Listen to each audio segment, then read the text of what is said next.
High! আজকে হলো নবমী। তো সকলকে জানাই মহানবমীর অনেক অনেক শুভেচ্ছা এবং ভালোবাসা। তো আজকে নবমী যেহেতু সেইজন্য আমি সুন্দর করে শাড়ি পরে রেডি হয়ে নিয়েছি ঠাকুর দেখতে যাবো বলে। তো চলো আগে যাওয়া যাক। তো আজকে আমরা এসছি হচ্ছে এই অর্জুনপুর আমরা সবাই ক্লাবে। এখানে আমরা প্রত্যেক বছরই আসি ঠাকুর দেখতে। আমাদের বাড়ি থেকে কাছাকাছি আর কি।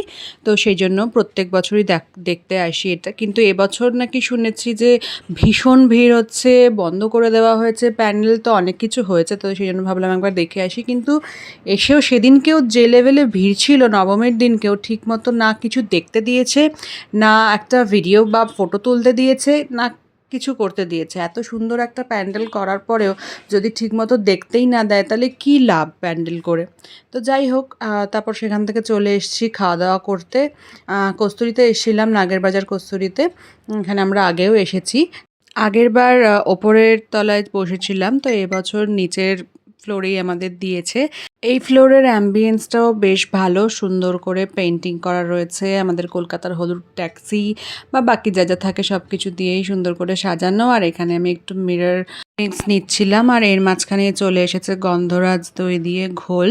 তার সাথে আমরা অর্ডার করেছিলাম এখানে হচ্ছে বেঙ্গলি স্টাইল ফিশ ফ্রাই, যেটাও ভীষণ ভালো খেতে ছিল। আর এখানে ছিল হচ্ছে, আমরা এবারে থালি অর্ডার করিনি, এবারে ইন্ডিভিজুয়ালি ছিল ভাত, মাটন আর চিকেন, তার সাথে এখানে স্পেশাল আইটেম কচুপাতা ভাপা চিংড়ি, তো সেটাই খেয়েছি সবাই মিলে। আর এই লেবু দিয়ে কচুপাতা ভাপা চিংড়ি খেতে যা ভালো লাগে। তারপর বাড়ি ফেরার সময় এখন গাড়িতে ছিলাম, এত জোরে বৃষ্টি নেমেছে আর জ্যাম লেগে গেছে যে গাড়ি সরতেই পারছে না। তো যাই হোক, এইভাবেই বৃষ্টি ভেজা রাতে নবমীর সন্ধ্যাটা শেষ করলাম। টাটা।